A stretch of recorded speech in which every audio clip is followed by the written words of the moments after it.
November 1944. Somewhere in eastern France, a German battalion aid station, Obergefreiter Hans Weber crouches in the cellar of a destroyed farmhouse, his hands covered in blood. Not his blood. Not yet.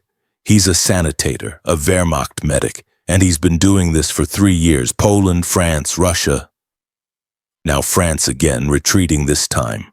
The wounded keep coming. Litter bearers stumbling down the stone steps, men with shrapnel wounds, men missing limbs, men screaming, men silent because shock has taken their voices. Weber moves between them with practiced efficiency. Sulfa powder on the wound. Bandage. Morphine if the screaming won't stop. Note the dosage. Move to the next man. He's learned not to count, not to calculate. But the numbers exist anyway, burned into his memory by repetition. Of the seriously wounded men who reach this aid station, maybe 15 die out of every 100. On a bad day, 20. On a very bad day, more. That's just how war works. That's how it's always worked. The Oberarzt, the battalion physician, works at a table in the corner doing what surgery can be done with the supplies available. Removing debris, cutting away obviously dead tissue, bandaging, hoping. Careful wound excision? The kind of meticulous surgery Weber remembers from medical training in peacetime? There's no time. There's never time.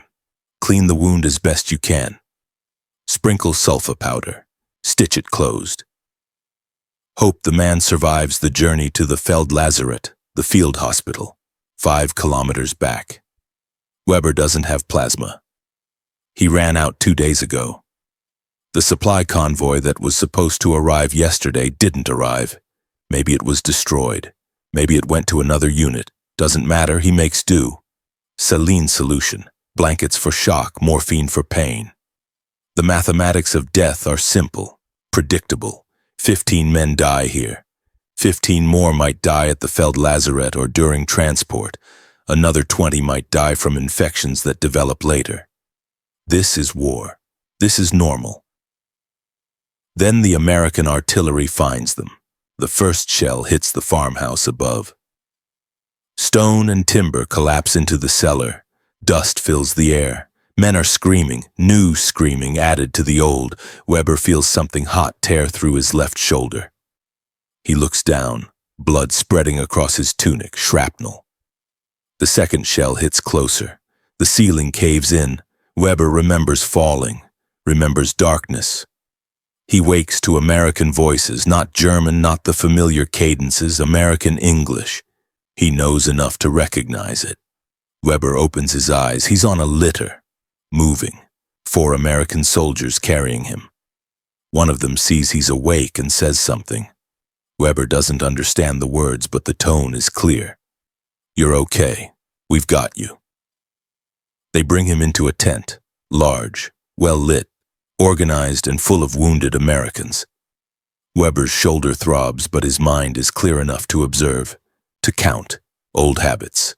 He sees 30 wounded men in this tent, maybe more. Battalion aid station, he guesses, the American equivalent of what he was just running. An American medic, young, couldn't be more than 20, cuts away Weber's tunic and begins working on his shoulder. The medic works fast, competent, confident, sulfa powder on the wound. But then something Weber hasn't seen in weeks, plasma. The medic hangs a bag of plasma and inserts the needle into Weber's arm. The fluid flows. Weber feels the difference almost immediately, his blood pressure stabilizing. The fog of shock beginning to lift. The medic marks something on Weber's forehead with what looks like a grease pencil. Weber realizes, morphine dosage. Same system the Wehrmacht uses. Smart. Then the medic moves to the next patient, and Weber, his mind clearing, begins to count. 30 wounded Americans in this aid station. Serious wounds, he can see them from where he lies. Chest wounds, abdominal wounds, traumatic amputations. The kind of wounds that kill 15 or 20 men out of every 100 in German aid stations. He watches for an hour, maybe 2. time blurs. He watches the American medics work. He watches wounded men arrive. He watches wounded men get treated and evacuated to the rear. He counts the deaths. 1. Just 1. Out of 30 seriously wounded men, 1 dies before he can be evacuated. Weber does the mathematics. It's what he does, what he's always done. 1 death out of 30 men, that's a 97% survival rate. Impossible. Weber closes his eyes, opens them again, counts again. Still 1 death. Still 30 wounded, still 97%. The number haunts him. Because in 3 years of war, working in German aid stations from Poland to Russia to France, he's never seen anything close to this. 15% mortality is good. 10% is exceptional. 5% is a miracle. 3%? 3% doesn't exist. 3% isn't possible. But he's watching it happen. An American doctor, a captain, Weber recognizes the rank insignia, moves through the tent checking patients. He speaks to the medics in calm, steady tones. No panic, no rush, just systematic, organized medical care. Weber tries to understand what he's seeing, tries to reconcile it with everything he knows about battlefield medicine. The Wehrmacht medical service is good, he knows this.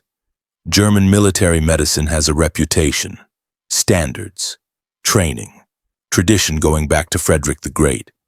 But this is something else, something different, something the Wehrmacht doesn't have. And Weber realizes something that makes his shoulder wound hurt less than the thought itself. The German infantry has no idea. The men still fighting, the men still dying. The commanders making tactical decisions about acceptable casualty rates. The generals planning operations. None of them know that American medical care is this good. None of them know that Americans have solved problems the Wehrmacht hasn't even recognized yet. Weber thinks about the battle still being fought. The German soldiers still holding the line, still retreating, still dying. What would they think if they knew that an American soldier with the same wound has a 97% chance of survival, while a German soldier has, what, 80%? 85 on a good day? The numbers dance in Weber's head. 15% mortality versus 3% mortality, that's not a small difference. That's not a marginal improvement. That's a revolution in military medicine. That's warfare transformed. And the Wehrmacht doesn't know. Can't know. Because the American medical system is moving too fast, too far forward, too efficiently for German intelligence to understand. Weber closes his eyes and does the mathematics one more time.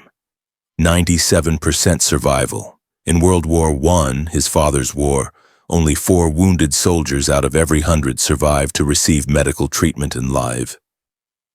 The Americans have increased that by a factor of 24. 24 times better than the last war. Half the death rate from wounds compared to World War I. And the Germans are using medical techniques that wouldn't have been out of place in 1918. Weber starts to laugh, then stops because it hurts his shoulder. But the urge to laugh remains, the dark humor of it, the absurdity. Germany is losing the war. Everyone knows this now, even if they don't say it. The Americans and British are driving east, the Russians are driving west. The Reich is being crushed between 2 millstones, but Weber realizes Germany lost another war. A smaller war.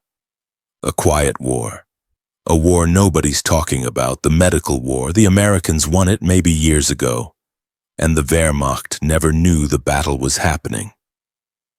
An American medic checks Weber's plasma bag, adjusts the flow, says something in English that Weber doesn't understand but recognizes as kind. Weber looks at the medic's face. Sees exhaustion. Sees determination. Sees the same expression he's seen on German medics' faces for 3 years. The medic isn't superhuman, isn't better trained than Weber, probably went through similar medical training just in English instead of German. But the medic has plasma, has supplies, has a system behind him that works. And Weber didn't. Doesn't. Never will.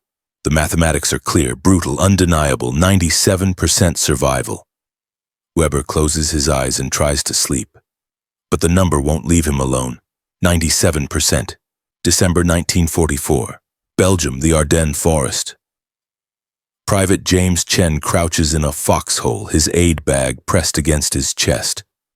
Snow is falling, the temperature hovers around 20 degrees Fahrenheit. And somewhere ahead, through the trees, Germans are counterattacking. The Battle of the Bulge. Though Chen doesn't know that's what historians will call it.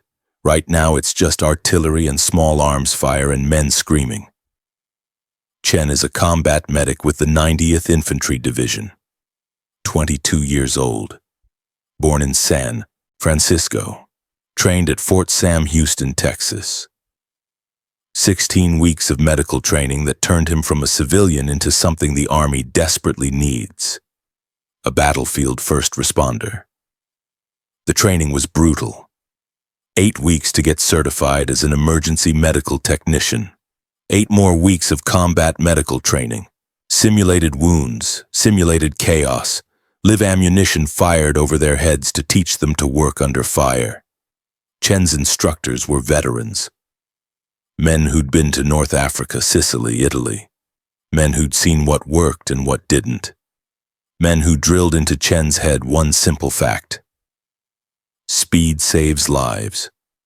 If you treat a wounded man within the first hour, the golden hour, he has a 90% chance of recovery.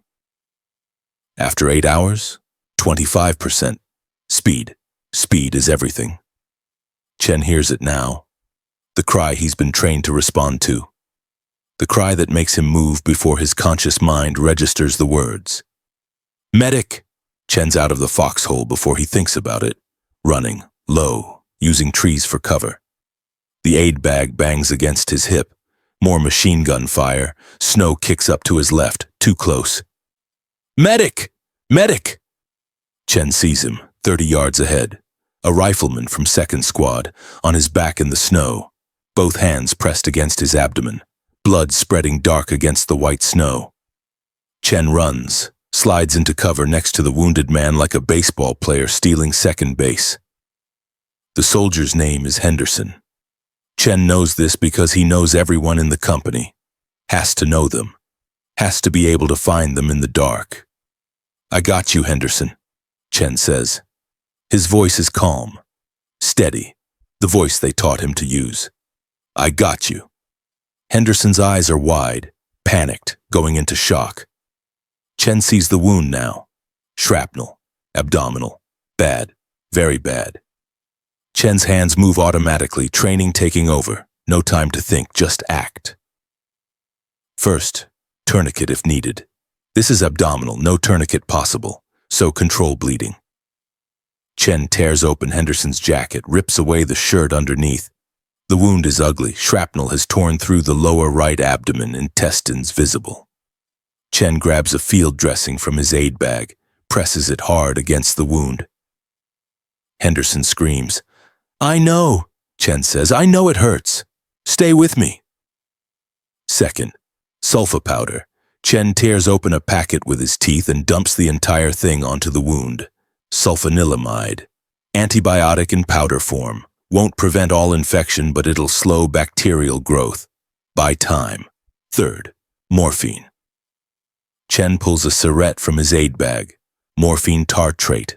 Quarter grain. He stabs the syringe into Henderson's thigh right through the uniform. Squeezes. Pins the empty syringe to Henderson's collar so the next medic knows the dose. Then Chen pulls out his grease pencil and writes on Henderson's forehead. M1515 morphine, 15 hours, 3:15 in the afternoon. Fourth, plasma. Chen hangs a plasma bag from a broken tree branch. Inserts the needle into Henderson's arm. The plasma starts flowing. Type O plasma, universal, doesn't need matching. This is what the Germans don't have. This is what makes the difference.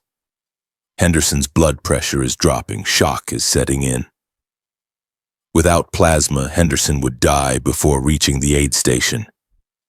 With plasma, he's got a chance. Chen wraps Henderson in his own field jacket for warmth. Hypothermia kills as surely as bullets. Then Chen pulls out his radio, SCR 300 backpack radio. Heavy, but it works. Aid station, this is Chen. I need a litter team. Grid 483229, abdominal shrapnel wound, 1 patient, priority alpha. The radio crackles. Copy, Chen, litter team en route, ETA 10 minutes. 10 minutes, Henderson needs to stay alive for 10 minutes. Then the litter team takes over. Chen stays with Henderson, checks his pulse, monitors his breathing, adjusts the plasma flow, talks to him, keeps him conscious. You're going home, Henderson. You're going to see your girl again. What's her name? Mary? You're going to marry Mary. You're going to have kids. You're going to tell them about this, about how you got wounded in Belgium and some medic named Chen saved your life. Henderson tries to smile, fails, but he's listening, still conscious, still alive. The 10 minutes crawl past. Chen hears the litter team before he sees them. 4 men, 2 carrying the litter, 2 carrying Thompson submachine guns. The guards are necessary. German snipers have learned to watch for medics and litter bearers. Easy targets, men moving slowly, men focused on the wounded, not on threats.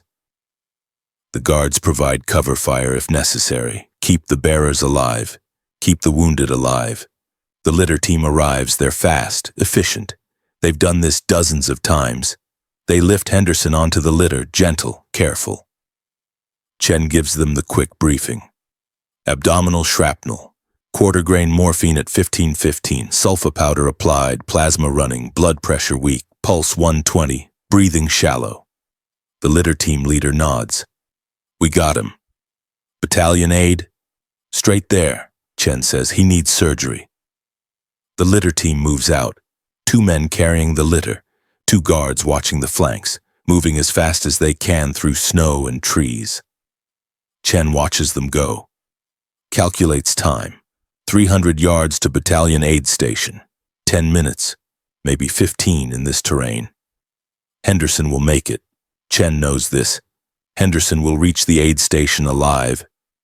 And once he reaches the aid station, he has a 97% chance of survival. 97%. Chen learned that statistic in training. Didn't quite believe it. Seemed too good, too optimistic, but he's seen it now. Watched it happen. Counted the men he's treated. Counted the men who lived. The statistic is real. If you reach the battalion aid station alive, you have a 97% chance of going home. Chen picks up his aid bag, checks his supplies, running low on sulfa powder. Used his last morphine syringe on Henderson. He keys his radio. Aid station, this is Chen. I need a resupply. Morphine and sulfa. I'm at grid 483229. Copy, Chen. Resupply coming with next litter team. Chen nods to himself. The system works. The system always works. The Americans have turned battlefield medicine into a science, into a production line, into something that functions under the worst possible conditions. And Chen is the first link in that chain. The link that determines whether a wounded man enters the system at all. He hears another cry. Medic! Chen is already moving, running through the snow, aid bag bouncing, ready to do it all again. Because this is what he does, this is what he was trained to do. This is why he's here, to make sure American soldiers reach that 97% survival rate, to make sure they go home. The litter team carrying Henderson moves through the forest, fast, focused, disciplined. The 2 bearers are both privates. Names are Miller and Jackson. They've been doing this for 2 months. Lost count of how many wounded men they've carried. The terrain is brutal. Snow, mud beneath the snow, tree roots, shell craters. Bodies, American and German both, that they have to step around or over. Henderson moans, still alive, still bleeding through the dressing Chen applied. Miller checks the plasma bag, still flowing. Good. They can't stop to adjust it. Can't slow down. Speed is everything. The two guards, Thompson's submachine guns at the ready, scan the trees constantly, looking for threats, looking for snipers. One of them is Corporal Hayes. He's lost 3 friends to German snipers who targeted medics and litter bearers. He's not losing anyone else if he can help it. A branch snaps to the left. Hayes pivots, finger on trigger, sees nothing. False alarm.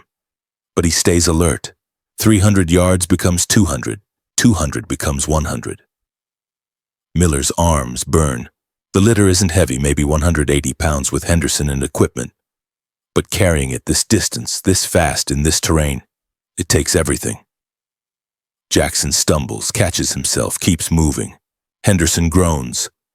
Almost there, Miller says. Not sure if he's talking to Henderson or himself. They break through the tree line. The battalion aid station is ahead, a cluster of tents, camouflage netting, marked with red crosses on white backgrounds. Though the crosses are faded, covered with mud. Lesson learned, bright red crosses make excellent targets. They carry Henderson straight into the triage tent. A sergeant sees them, points to an empty spot. There, move. They set Henderson down, gentle, careful. A medic, name tag says Wilson, takes over immediately, checks Henderson's vitals, reads the note on his forehead, checks the plasma bag. Good work, Wilson says. When did Chen give him morphine? 15:15, Miller says. 35 minutes ago. Wilson nods, makes a note. He needs surgery, I'll get him to the doc. Miller and Jackson step back. Their job is done. Henderson is in the system now. The system will take care of him.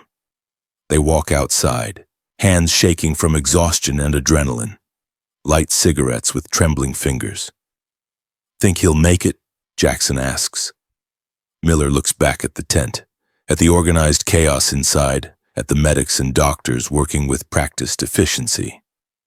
Yeah, Miller says, he'll make it. Because that's what the statistics say. 97% survival once you reach this place. Miller has carried maybe 50 wounded men to this aid station. Maybe more, lost count.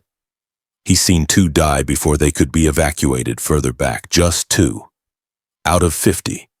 The mathematics are clear. The system works. Miller and Jackson finish their cigarettes. Get ready to head back to the front line, to pick up the next wounded soldier, to run the next load through the system. This is what they do. This is how Americans are winning the medical war. 1 wounded soldier at a time, 1 litter team at a time, 97% survival rate at a time. Inside the triage tent, Sergeant Wilson works quickly. Henderson is conscious, in pain, but stable enough to move. Wilson checks his pupils, checks his pulse again, checks the plasma bag, almost empty. He hangs a second bag, keeps Henderson's blood volume up, keeps him out of deep shock. A captain enters the tent, medical corps insignia on his collar. Name tag, Captain Rodriguez, battalion surgeon. Rodriguez goes straight to Henderson, examines the wound with quick professional efficiency. Abdominal shrapnel, Wilson reports. Quarter-grain morphine 35 minutes ago, 2 plasma bags. Blood pressure weak but holding, pulse 115, he needs surgery. Rodriguez nods. Get him to collecting, radio ahead. Tell them priority surgical. I want him in a field hospital within an hour. Yes, sir. Rodriguez moves to the next patient. Wilson calls for another litter team. The internal system. The transport from battalion aid to collecting station. Henderson is lifted again, moved again. The plasma bags go with him. Never stop the plasma, never stop moving. Out of the triage tent into an ambulance, modified jeep, 4 litters. Henderson and 3 other wounded men. The ambulance driver is a private named Thompson. He's 18 years old. He's been driving ambulances for 3 months. He drives fast but careful. Knows that every bump causes pain. Every jostle risks additional injury. But he also knows that speed saves lives. So he drives as fast as the terrain allows. 1 mile to the collecting station, maybe 2. The road is cratered from artillery. Thompson navigates around the worst of it. 7 minutes. Henderson reaches the collecting station. The collecting station is bigger than the battalion aid station. More tents, more personnel, more equipment. This is where wounded soldiers get sorted, triaged again. Decisions made about who goes where. Henderson is priority surgical. He gets moved to the front of the line. A doctor, Major Williams, examines him. Makes the same assessment Rodriguez made. Needs surgery. Needs it soon. Williams administers another dose of morphine. Half grain this time. Stronger. Enough to keep Henderson unconscious during transport. Williams also gives Henderson penicillin. Intramuscular injection. The miracle drug. The drug that's preventing the infections that killed so many soldiers in the last war. Penicillin is the secret weapon the Germans don't have. Not in quantity. Not systematically distributed. Not available at every medical installation from front line to rear area. Americans have it everywhere. Unlimited supply by late 1944. A moldy cantaloupe in Peoria, Illinois produced millions of doses. Now every wounded American gets it, automatically, no questions asked. Williams marks Henderson's record. Penicillin 300,000 units 1615. Then Henderson is loaded into a real ambulance, not a modified jeep, a truck. Designed for this purpose, with proper suspension, proper ventilation, space for 8 litters. The ambulance heads for the field hospital, 3 miles back, maybe 10 minutes. Henderson floats in morphine haze, unaware of the movement, unaware that he's being saved by a medical system the Germans can't match. The field hospital is called a portable surgical hospital. PSH for short. It's located in a clearing. Tents, big ones, operating tents, recovery tents, supply tents, all camouflaged, all ready to move on 2 hours' notice. The PSH can pack up everything, equipment, personnel, supplies, load it on trucks and relocate. Following the advance, staying close to the front, bringing surgery forward instead of moving wounded soldiers backward. This is the innovation that changes everything. This is what the Wehrmacht never develops. German surgery happens at the Feldlazaret, the field hospital. But the Feldlazaret is typically 5 to 10 kilometers behind the front. Sometimes more. The distance means time. Time means death. American PSHs are 2 to 3 miles behind the front. Close enough to get wounded soldiers into surgery within 2 hours of being hit. Sometimes within 1 hour. The golden hour. The concept that drives everything. Henderson arrives at the PSH 90 minutes after being wounded. 90 minutes from shrapnel tearing through his abdomen to a surgical team ready to operate. He's taken directly into a pre-op tent. Nurses, army nurses, women who volunteered for this, prepare him, cut away his remaining clothes, clean the wound area as best they can. Check his vitals again. Blood pressure still weak, pulse elevated, breathing shallow, but alive, still alive. A nurse, Lieutenant Sarah Morrison, checks Henderson's record, sees the penicillin dose, sees the morphine doses, nods approval. He's been well managed, she says to her colleague. Chen and Rodriguez, the other nurse says, reading the names on the record. They're good. Morrison prepares another plasma bag. Henderson's 4th. Hangs it. Keeps the fluid flowing. Then Henderson is wheeled into surgery. The operating tent is surprisingly sophisticated. Portable generators provide electricity. Bright lights hang over 2 operating tables. Autoclaves for sterilizing instruments. Refrigeration units for storing blood. Real refrigeration, powered by generators, moved by trucks, brought forward to save lives. Major David Richardson is the surgeon, 42 years old, civilian surgeon from Chicago, drafted, sent to war. Performing surgery in a tent that's under occasional artillery fire. Richardson scrubs. His team scrubs, masks, gloves, gowns, sterile technique, Same as in a hospital back home. Maybe better because here mistakes kill people immediately and obviously. Henderson is on the table, unconscious, morphine and sodium pentothal. Anesthesia administered by Captain Lewis, the anesthesiologist. Richardson examines the wound. Shrapnel has penetrated the abdominal wall, perforated the small intestine. Multiple perforations, blood in the peritoneal cavity. Infection is almost certain without intervention. Blood, Richardson says. A nurse hands him a chart. Henderson's blood type, O positive. Universal donor, easy recipient, lucky. Start whole blood, Richardson says. 2 units, and get 2 more ready. This is going to be a long one. The nurse connects whole blood to Henderson's IV line, not plasma. Whole blood, real blood, with red blood cells, with oxygen-carrying capacity. This is what the Germans don't have. This is the difference between survival and death. Whole blood was controversial. The Surgeon General initially resisted it, believed plasma was sufficient, but combat surgeons knew better, fought for it, got it. Now whole blood is airlifted from the United States to Europe. Flown across the Atlantic by the Army Air Transport Command, delivered in refrigerated trucks, made available to field hospitals within miles of the front line. The blood flowing into Henderson's veins was donated by someone in New York, or Boston, or Los Angeles, someone who went to a Red Cross blood donor center, someone who gave this gift to a stranger, someone who's saving Henderson's life right now. Richardson makes his incision, opens the abdomen, suctions blood from the peritoneal cavity, examines the damage. 3 perforations in the small intestine, 1 perforation in the colon, mesenteric tear, moderate bleeding. Serious, very serious, but survivable, if treated properly, if treated now.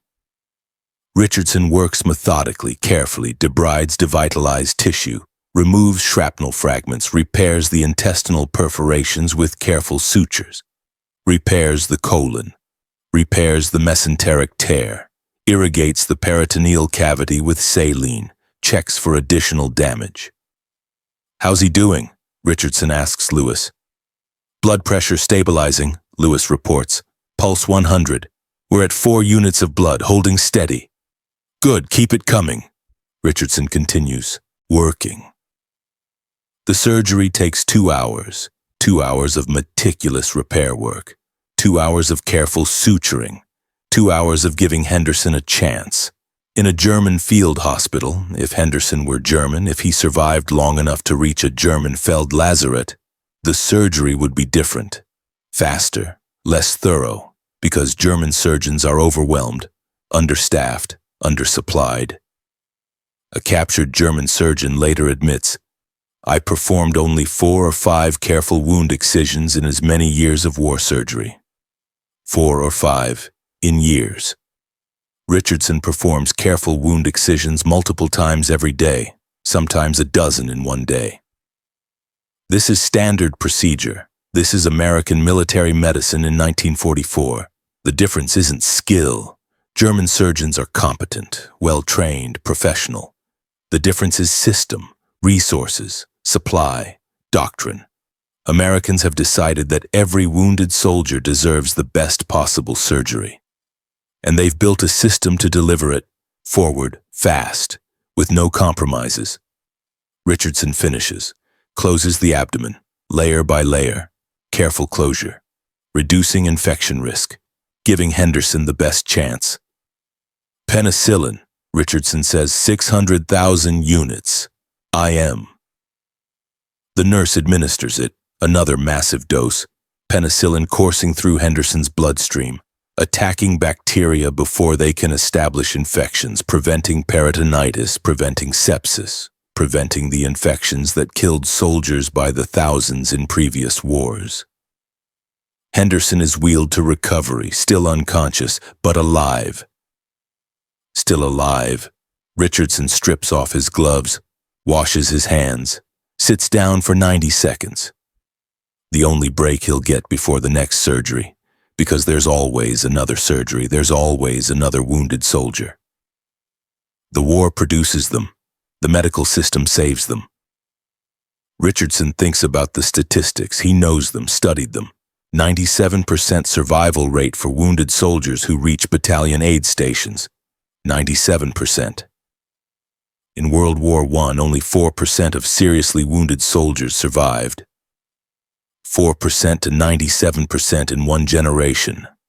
That's not incremental improvement. That's transformation. That's revolution. Richardson stands up, scrubs again, gets ready for the next surgery. Because that 97% doesn't happen by accident. It happens because people like Richardson and Chen and Miller and Wilson and Morrison do their jobs. Every time. No exceptions. No matter how tired, no matter how dangerous, no matter what. That's the American medical system in World War II. That's why Germans are losing the medical war without knowing it's happening. February 1944. Washington, D.C. Office of the Surgeon General. Captain Douglas Kendrick sits in an outer office, waiting, nervous, determined, holding a folder that contains a proposal that could save thousands of lives. The proposal is simple. Airlift whole blood from the United States to Europe. Kendrick knows it. Will work. Has to work. Because plasma isn't enough. Plasma stabilizes shock, maintains blood pressure, buys time, but plasma doesn't carry oxygen. Plasma doesn't have red blood cells. Plasma doesn't win prolonged surgeries. Plasma doesn't save soldiers with catastrophic blood loss. Whole blood does. Whole blood saves lives plasma can't save. Kendrick has seen it in North Africa, in Italy, watched soldiers die on operating tables because they didn't have enough red blood cells. Watched surgeons transfuse pint after pint of plasma while the patient's hemoglobin levels dropped and dropped until the soldier's heart simply stopped. The solution is obvious. Whole blood, fresh blood, real blood. But the Army's leadership is skeptical. Plasma is working. Plasma is cheap. Plasma is easy to transport. Plasma doesn't require refrigeration. Plasma doesn't expire after 21 days. Why complicate things with whole blood? Kendrick has written memos, given presentations, argued his case to anyone who will listen. Some surgeons agree with him. Oswald Hope Robertson, the pioneer of blood transfusion from World War I, supports him. Other combat surgeons support him. But the bureaucracy resists. The Surgeon General resists. Today, Kendrick's memo is being hand-carried to the Surgeon General. A direct appeal, a last attempt before D-Day. The proposal explains how it would work. Blood collected from civilian donors at Red Cross centers, type O blood, universal donor, stored in refrigerated facilities, loaded onto Army Air Transport Command planes, flown across the Atlantic, delivered to blood banks in England, distributed to field hospitals in refrigerated trucks. It can work. Kendrick knows it can work. The technology exists. The logistics are solvable. The Red Cross is willing. The pilots are willing. All that's needed is approval.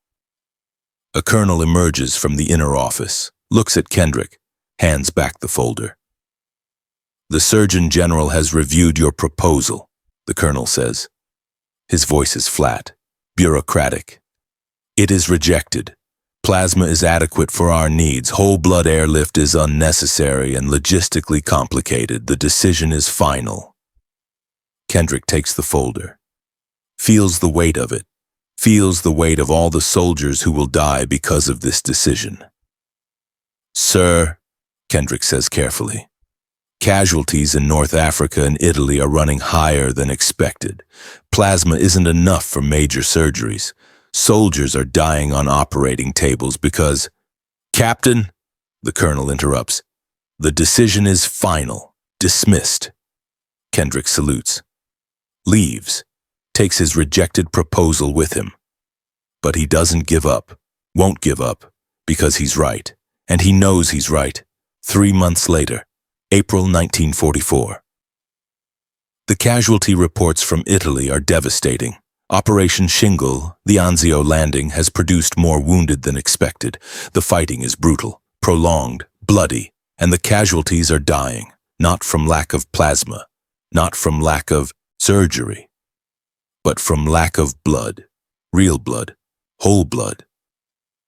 The surgeons in Italy are desperate, writing urgent reports demanding whole blood, explaining that plasma alone can't save soldiers with massive blood loss. In armored operations, the kind that will dominate the D-Day offensive, 20% of wounded soldiers need transfusions. Real transfusions, whole blood transfusions, not just plasma. 20%. In an invasion force of hundreds of thousands, that means thousands of soldiers who need whole blood, need it desperately, need it to survive. The reports pile up, the evidence mounts, the resistance crumbles. In June 1944, just in time for D-Day, the Surgeon General reverses his decision. Whole blood airlift to Europe is approved. Kendrick's proposal is implemented. The system he designed begins operation. Red Cross blood centers across America collect blood. Type O blood. Universal donor. Can be given to any patient. The blood is processed, stored in refrigerators, packed in insulated containers, loaded onto C-54 transport planes. The planes fly across the Atlantic. Newfoundland to Iceland to Scotland, 12 hours. The blood remains cold, viable, life-saving. In England, the blood is received at military blood banks, stored in refrigeration units, distributed to field hospitals in refrigerated trucks specially designed for this purpose. The first shipments arrive in June, just in time. D-Day is days away. The blood flows forward, from American civilians to European battlefields, a river of life coursing across the Atlantic. By July, field hospitals in France are receiving regular whole blood shipments. By August, it's routine. By September, every field hospital expects it, depends on it, uses it to save lives. The statistics change immediately. Soldiers who would have died on operating tables survive. Soldiers with catastrophic blood loss, 10, 15, 20 pints, receive massive transfusions and live. Soldiers with complex abdominal wounds get the oxygen-carrying capacity they need to survive prolonged surgery. The survival rate climbs. The death rate drops. The system works. Kendrick was right. The whole blood airlift saves thousands of lives, maybe tens of thousands. And the Germans have nothing like it. Can't have anything like it. Because they don't control the Atlantic, don't have the transport aircraft, don't have the refrigeration infrastructure, don't have the civilian blood donation system, don't have the industrial capacity to make it happen. The Wehrmacht has limited plasma supplies, no systematic whole blood capability. Wounded German soldiers receive minimal transfusion support, often none at all. A German soldier with massive blood loss dies on the operating table. An American soldier with the same injury receives 20 pints of blood and survives. That's the difference. That's the medical war. That's why 97% of Americans who reach aid stations survive, while German survival rates are 15 to 20% lower. October 1944. A portable surgical hospital, France. Major Richardson has just finished a surgery, 12 pints of whole blood transfused, a soldier with multiple shrapnel wounds who lost nearly his entire blood volume. Should have died. Would have died without whole blood, but he's alive, stable. Will probably survive. Richardson walks outside, lights a cigarette, sees the refrigerated truck that delivered this morning's blood shipment. He thinks about a conversation he had last week. A captured German surgeon, Wehrmacht, educated, competent, professional. The German surgeon was astounded by the American medical system, couldn't stop talking about it, couldn't believe what he was seeing. "You have plasma at the front line," the German said. His English was good, accented but clear. "We have plasma, but not systematically, not at battalion level, maybe at the Hauptverbandplatz, maybe, if supplies arrive." "You don't have plasma forward?" Richardson asked. The German shook his head. Not reliably. Supply is inconsistent. Some units have it, some don't. It depends on logistics, on priority, on luck. What about whole blood? The German laughed, bitter. Whole blood? No. We don't have that capability. Fresh whole blood requires donors on site. Stored whole blood requires refrigeration, transportation, organization. We don't have the infrastructure. We never developed it. Richardson had shown him the refrigerated truck. The German examined it with fascination. Opened the refrigerator units. Saw the blood bags organized by type. Saw the temperature controls. Saw the system that makes it all work. This, the German said quietly, this is why you win. We win because we have more soldiers, Richardson said. More tanks, more planes, more industry. Yes, the German agreed, but also this, also medicine, because your soldiers know if they are wounded they will be saved. Our soldiers know if they are wounded perhaps they will be saved. Perhaps not. It depends on many factors. What does that do to morale? Richardson asked. The German thought about it. I think it matters. I think soldiers fight differently when they know they will be cared for, when they trust the medical system. Now, standing outside the PSH with his cigarette, Richardson thinks about that conversation. How many German soldiers have died who could have been saved? How many bled out because they didn't have plasma forward? How many died on operating tables because they didn't have whole blood? How many died from infections because they didn't have penicillin? Richardson doesn't know the numbers, but he knows they're substantial, knows the medical advantage is real, measurable, decisive. He finishes his cigarette, goes back inside. There's another surgery waiting. Meanwhile, in a laboratory at a pharmaceutical company in Peoria, Illinois, something extraordinary is happening. It's not dramatic, not cinematic. It's just science. But it's science that's changing warfare. A cantaloupe, moldy, covered with Penicillium chrysogenum, the mold that produces penicillin. This particular strain, isolated from a cantaloupe found in a Peoria market in 1943, produces more penicillin than any previously known strain. 200 times more than the original strain Alexander Fleming discovered in 1928. The strain is designated NRRL 1951. It becomes the basis for mass production. Massive fermentation tanks, industrial-scale production, quality control, purification, packaging, distribution. By late 1944, American pharmaceutical companies are producing penicillin in quantities that would have seemed impossible 3 years earlier. Millions of doses, unlimited supply for military use. Every wounded American soldier gets penicillin, automatically. Multiple doses, massive doses, 600,000 units, 1,000,000 units, whatever it takes to prevent infection. The results are extraordinary. Blood poisoning, the sepsis that killed so many soldiers in World War I, is rare in World War II. Wound infections that would have required amputation are now treatable. Pneumonia, the complication that often killed wounded soldiers, is now curable. Penicillin saves lives, prevents amputations, speeds recovery, returns soldiers to duty. Sulfa drugs, sulfonylamides discovered in 1935, complement the penicillin. Sulfa powder dusted on wounds, sulfa pills taken orally, sulfa solutions administered intravenously. Different mechanism, different spectrum, together they're devastating to bacteria. The Germans have sulfa drugs, use them. But penicillin? Limited supplies only, captured stocks. Some production, but nothing like American production, nothing systematic, nothing reliable.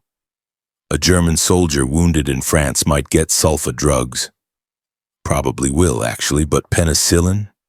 Unlikely. Depends on the unit, depends on supply, depends on luck. An American soldier wounded in France will get both, guaranteed. No exceptions, no shortages, unlimited supply.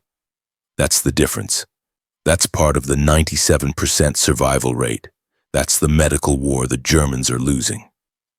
The third innovation is speed, not technology, not medicine, just speed, organization, system, logistics. The American medical evacuation system is designed around one principle: move wounded soldiers from point of injury to definitive care as fast as possible. Every link in the chain is optimized for speed. Medic responds within minutes. The cry of "medic" brings immediate response, no hesitation, no delay. The medic runs toward danger, not away from it. Litter team arrives within 30 minutes. Radio or field telephone summons them. They come, fast, carrying their litter, ready to move the wounded. Battalion aid station within 300-1,000 yards of front line, close, deliberately close, dangerously close sometimes. But close means fast. Fast means survival. Collecting station 1 to 3 miles back. Ambulances shuttle constantly, moving wounded, sorting casualties, making decisions. Field hospital 2 to 3 miles from front. Portable surgical hospitals that can move in 2 hours, following the advance. Staying close, bringing surgery forward, evacuation hospitals farther back, general hospitals even farther, hospital ships, hospital trains, air evacuation for critical cases, and finally home, the United States, veterans hospitals, rehabilitation, recovery. The entire system is designed to minimize time, maximize speed, move wounded soldiers through the system as fast as medically possible. German system, different, slower, less organized. German medics, sanitator, are competent, brave, well-trained, but they have longer distances to cover, fewer litter bearers, less systematic coordination. German battalion aid stations are farther back. German field hospitals, Feldlazarett, are 5 to 10 kilometers behind the line, sometimes more. The distance costs time. Time costs lives. German evacuation is less organized, fewer ambulances, less systematic transportation, more delays, more deaths during transport. By 1944, the Wehrmacht is retreating, disorganized, supply lines stretched, medical system overwhelmed, distances growing, casualties mounting. German medical units are too small. Each division should have 2 medical companies. Instead, they have 1. 200 personnel instead of 400. Not enough to handle heavy casualties, not enough to maintain the system. Under the crushing weight of casualties from both Eastern and Western fronts, the German medical system begins to fail. Not because of lack of skill, not because of lack of dedication, but because of lack of resources, lack of organization, lack of system. American medical system keeps functioning, keeps moving, keeps saving lives because it's bigger, better supplied, better organized, better equipped, and it has the industrial capacity to maintain itself indefinitely. December 1944. The Ardennes. Night. Private Henderson wakes up in a hospital in England. Doesn't remember the surgery, doesn't remember the last 3 days. Morphine haze, anesthesia, sleep. But he's awake now. And alive. Still alive.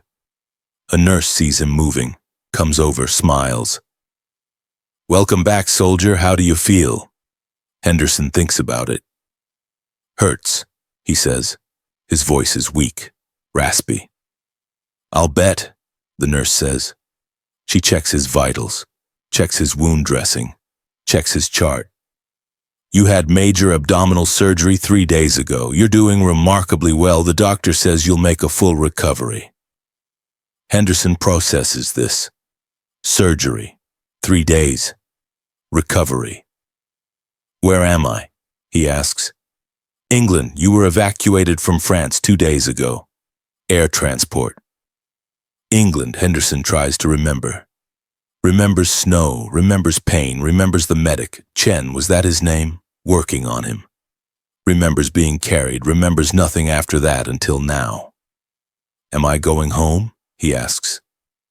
"Eventually," the nurse says. "You'll need a few Weeks of recovery here first, then probably back to the States. You're done with combat, Henderson. You're going home. Henderson closes his eyes. Feels relief wash over him. Home. Mary, marriage, kids, life. All the things Chen promised him while pressing a field dressing against his abdomen in the snow. He's alive because of Chen. Alive because of the litter team. Alive because of the battalion aid station. Alive because of the surgeon. Alive because of the whole blood. Alive because of the penicillin. Alive because of the system. Alive because he's American, because the American medical system saved him. If he were German, same wound, same severity, he might be dead. Probably would be dead. The statistics say so. The mathematics are clear. Henderson doesn't know this, doesn't think about it. But it's true anyway. He's part of the 97%, part of the revolution in military medicine, part of the medical war that America is winning. He falls back asleep, dreaming of home, of Mary, of life after war. April 1945, Italy. A Wehrmacht field hospital falling into Allied hands. American medical personnel enter cautiously. The Germans evacuated yesterday, left behind their wounded, left behind their supplies, left behind evidence of how they fought the medical war. Major Richardson is among the first to enter. He's curious, professionally curious. Wants to see how German military medicine compares. The facility is small, understaffed, undersupplied. These things are immediately obvious. Richardson walks through the wards, counts beds, counts patients, counts supplies, does the mathematics. German wounded lie in beds. Some are ambulatory casualties, walking wounded, minor injuries, but several are serious cases, abdominal wounds, chest wounds, head injuries. Richardson stops at one bed, a German soldier with an abdominal wound. The surgery was performed. Richardson can see the incision, but minimal, basic debridement. No careful excision of devitalized tissue, no meticulous repair work. Just survival surgery, do the minimum, hope the patient lives. Richardson examines another patient, exploratory laparotomy. The incision is large, poorly closed. The patient has developed a massive incisional hernia. The wound is infected despite sulfa drugs. The patient is dying, slowly, painfully. This wouldn't happen in an American field hospital. Richardson knows this. The surgery would be better, the closure would be proper, the infection would be prevented with penicillin. The patient would survive, but here the patient dies because the system failed him. Richardson finds the German medical officer, a Hauptmann, captain. The German remains at his post, treating his wounded, waiting for the Americans, doing his duty. The German speaks English, not fluently but adequately. Richardson interviews him. Professional curiosity, professional courtesy. Your facilities are limited, Richardson observes. The German nods. We work with what we have. It is not enough. It has not been enough for a long time. Plasma? Some, not much. Supply is unreliable. We received a shipment 2 weeks ago. Before that, 3 weeks. We ration it. Use it for the most critical cases only. Whole blood? The German shakes his head. We do not have that capability, not here. Perhaps at rear hospitals, but not forward. We have never had systematic whole blood transfusion. Richardson shows him a vial. Penicillin. The German examines it hungrily. We have very little of this, the German says. Captured supplies only. American supplies. British supplies. We use it for officers first, then for critical cases if any remains. Most of our wounded never receive it. Sulfa drugs. Yes, we have sulfa, but it is not enough, not alone. Many soldiers die from infections that sulfa cannot prevent. Richardson asks about the surgery protocols. The German explains. Minimal intervention during heavy casualty periods. Just remove obvious debris. Remove obviously dead tissue. Close the wound. Hope for the best. Move to the next patient. We do not have time for careful surgery, the German explains. Too many wounded, too few surgeons. We do what we must to save as many as possible. Richardson understands. It's triage, brutal triage. Save the maximum number of lives with limited resources, even if it means suboptimal treatment for everyone. In American hospitals, Richardson says, and we perform careful wound excisions, full debridement, meticulous repair. Takes longer, but outcomes are better. You can afford to take longer, the German replies. You have more surgeons, more supplies, more of everything. We do not have this luxury. The conversation continues. Richardson learns about the German medical system, its strengths, its weaknesses, its failures. The German system isn't bad. It's simply overwhelmed, undersupplied, outmatched, fighting a war it cannot win with resources it doesn't have. German medics are brave, German surgeons are skilled, German medical doctrine is sound. But none of it matters when you don't have plasma, don't have penicillin, don't have whole blood, don't have enough personnel, don't have functional supply lines. Did you know, Richardson asks, about American medical capabilities? About our survival rates? The German shakes his head. We suspected you had advantages, but we did not know the extent. Intelligence reports focused on tanks, aircraft, artillery, not on medical systems, not on survival rates. 97%, Richardson says. 97% of American wounded who reach battalion aid stations survive. The German stares. That is remarkable. We achieve perhaps 80%, perhaps 85% on good days, but 97%, that is extraordinary. Plasma, whole blood, penicillin, speed, system. That's what makes it possible. The German nods slowly. We knew we were losing the war. We knew you had more soldiers, more tanks, more aircraft. But this we did not know. This is perhaps more important than all the rest. Richardson agrees. Soldiers fight better when they know they'll be saved if wounded, when they trust the medical system.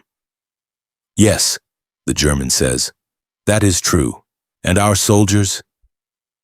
They know the medical system is failing. They know their chances of survival are poor if seriously wounded. It affects morale, affects combat effectiveness. The conversation ends. Richardson arranges for American medical personnel to treat the German wounded, professional courtesy, Geneva Convention, but also simple humanity. They're soldiers, they're wounded, they deserve care. The German wounded receive plasma, penicillin, proper surgery. Many survive who would have died under German care. They're astounded, grateful, confused about why enemies treat them better than their own system could. Because that's the American medical system in 1945, save everyone. Enemy or friend, civilian or soldier, everyone deserves the best possible care. May 1945, Germany, the war is ending. Hans Weber, remember him, the German medic captured in November, is working in an American military hospital. POW labor, but also professional courtesy. He's a trained medic. Americans need medical personnel, he volunteers. Weber has spent 6 months observing the American medical system, 6 months watching it function, 6 months counting survival rates, 6 months doing the mathematics. The numbers haunt him. 97% American survival rate versus perhaps 80 to 85% German rate. 12 to 17% difference. Doesn't sound like much. But multiply it across millions of wounded soldiers. Across years of warfare. Across 2 fronts. Hundreds of thousands of additional deaths. Maybe more.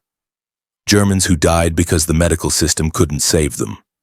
Germans who would have lived if they'd received American medical care. Weber thinks about his friends, his comrades, the wounded men he treated in aid stations from Poland to Russia to France. How many of them died unnecessarily? How many could have been saved? He'll never know the exact number. But he knows it's substantial, knows the medical war was real, knows Germany lost it. The war ends. Germany surrenders. Weber becomes a permanent POW for processing. Eventually he'll be released. Eventually he'll go home. Resume his medical career in a shattered country. Help rebuild. But he'll never forget what he learned. Never forget the American medical system. Never forget 97%. Years later, decades later, he'll tell his grandchildren about the war. About the medical war. About the day he realized that Germany was losing not just militarily, but medically. Losing in ways the generals never understood. Losing in ways that cost hundreds of thousands of lives. His grandchildren won't fully understand. How could they? They live in peacetime. They know modern medicine. They can't imagine a world where medical care determines survival more than courage or skill or luck. But Weber understands, will always understand, because he saw it, counted it, lived it. 97%, the number that haunts him, the number that changed warfare, the number that proves America won the medical war. The statistics are clear, brutal, undeniable. World War II, 69.3% overall survival rate for American wounded soldiers. If a wounded American soldier reached a battalion aid station alive, he had a 97% chance of survival. Compare this to World War I, where only 4 out of every 100 seriously wounded soldiers survived to receive treatment and live. That's 4%. 4% to 97% in one generation, in 26 years. From 1918 to 1944, that's not incremental improvement. That's transformation, that's revolution, that's warfare changed forever. The death rate from wounds for American soldiers in World War II was half what it was in World War I. Half. 50% reduction in mortality. Tens of thousands of lives saved. 3/4 of all wounded American soldiers returned to duty after treatment, returned to combat, fought again, survived the war, went home. In World War I, that number was perhaps 30%, perhaps less. Most wounded soldiers in WWII either died or were permanently disabled. But in World War II, medical care was good enough, fast enough, sophisticated enough, systematic enough, that most wounded soldiers recovered fully, returned to duty, completed their service, survived. The German survival rates are harder to pin down. German records are incomplete, contradictory, deliberately obscured in some cases, but estimates suggest overall survival rates somewhere between 55 and 65%, significantly lower than American rates. And German wounded who reached aid stations, perhaps 80 to 85% survival, maybe less in the chaotic final year of the war when the medical system was collapsing. 15 to 20% worse than American rates. Multiply that across millions of wounded German soldiers, that's hundreds of thousands of additional deaths. A staggering toll of medical failures.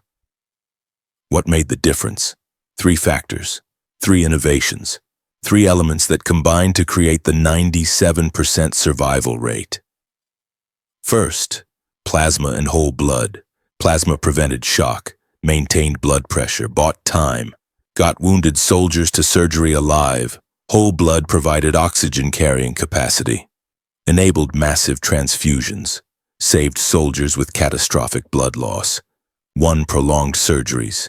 Together they transformed trauma care, made survival possible in cases that would have been fatal in any previous war.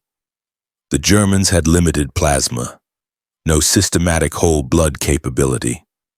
Their wounded soldiers bled out, went into shock, died on operating tables because the system couldn't provide what they needed. Second, antibiotics. Sulfonylamides prevented many infections. Penicillin prevented nearly all infections. Together they eliminated the sepsis that killed so many soldiers in World War I. Blood poisoning, common in WWII, killing thousands, was rare in WWII. Wound infections that required amputation in WWII were treatable in WWIIs. Pneumonia, the complication that often killed wounded soldiers, was now curable. The Germans had sulfa drugs, but limited penicillin. Their wounded soldiers died from infections Americans prevented, died from complications Americans cured, died unnecessarily. Third, speed and system. The American medical evacuation chain was fast, organized, systematic, efficient, every link optimized for speed, every link equipped to save lives, medic within minutes. Litter team within 30 minutes. Battalion aid station within 300, 1,000 yards. Collecting station within 1 to 3 miles. Field hospital within 2 to 3 miles. Surgery within 1 to 2 hours of being wounded. The golden hour, the concept that drove everything. Treat wounded soldiers fast, get them to definitive care fast, speed saves lives. The Germans had longer distances, fewer personnel, less organization, slower evacuation, more delays, more deaths. These three factors, transfusion, antibiotics, speed, combined synergistically. Each made the others more effective. Together, they created the 97% survival rate. But there's a fourth factor, less tangible but equally important. Trust. American soldiers trusted the medical system, knew they would be saved if wounded, knew the cry of medic would bring immediate help, knew plasma, penicillin, surgery would be available, knew they would survive, knew they would go home. That trust affected everything, affected morale, affected combat effectiveness, affected willingness to take risks, affected unit cohesion. German soldiers had less trust, knew the medical system was failing, knew supplies were inadequate, knew survival was uncertain, knew they might die not from their wounds but from system failures. That knowledge affected German morale, affected German combat effectiveness, affected the war's outcome in ways that are impossible to quantify but undoubtedly real. The legacy extends beyond World War II. Korea, 75.4% survival rate. Building on WWII innovations, adding helicopter evacuation, improving forward surgical care. Vietnam, 76.4% survival rate. Further improvements, better organization, more sophisticated trauma care. Iraq and Afghanistan, 90.7% survival rate. Revolutionary advances, tactical combat casualty care. Modern trauma protocols, but still built on the foundation established in World War II. Every improvement traces back to WWII, to the medics who ran into fire, to the surgeons who operated in tents, to the system that saved 97% of wounded soldiers who reached aid stations. The Combat Medical Badge was introduced March 3, 1945. Recognition for medical personnel who served with combat units. Recognition for medics who accompanied infantry into battle. Recognition for the men who had to be personally present and under fire to qualify. 5 medics in the European theater received the Medal of Honor. Hundreds more received Silver Stars and Bronze Stars. Recognition for extraordinary courage. Recognition for running toward danger when everyone else ran away. Recognition for saving lives under impossible conditions. 830,000 medic cards were distributed during World War II. 830,000 medical personnel, physicians, dentists, nurses, medics, who cared for 14 million patients. 14 million. That's more than the population of many countries. And they saved 97% of the wounded who reached battalion aid stations. 97% who went home. 97% who lived to see the end of the war. 97% who survived because the American medical system refused to let them die. June 1943, Chicago. The American Medical Association Annual Convention. Surgeon General Norman T. Kirk steps to the podium. The room is packed. Hundreds of physicians, civilian doctors curious about military medicine, media representatives, cameras, reporters. This is news. Kirk's speech is carried in its entirety by many newspapers. The press recognizes the significance. The foremost lifesaver, Kirk declares, is plasma, the dried blood extract which millions of Americans have been giving the Red Cross for nearly 2 years. Plasma saved shock and bleeding, and without that, many men would have died before they could have reached medical care. Second in life-saving was surgery, which cleaned up the wounds to reduce risk of infection. In third place were the sulfa drugs, aiding to minimize infection. Kirk continues, explains the system, explains the innovations, explains why American survival rates are unprecedented in military history. The physicians listen, understanding, recognizing the revolution that's occurred. Medical science applied to warfare at a scale never before attempted. The media publishes Kirk's speech. The public reads it.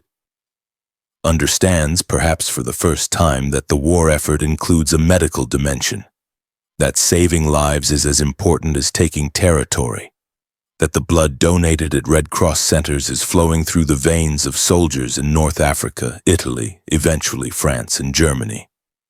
The greatest lifesaver of World War II, Kirk says. Plasma. And later, whole blood. The gifts that millions of American civilians gave to save millions of American soldiers. April 1945, Belgium, a field hospital, night. Private James Chen sits outside his tent writing a letter home. The fighting has moved east, into Germany.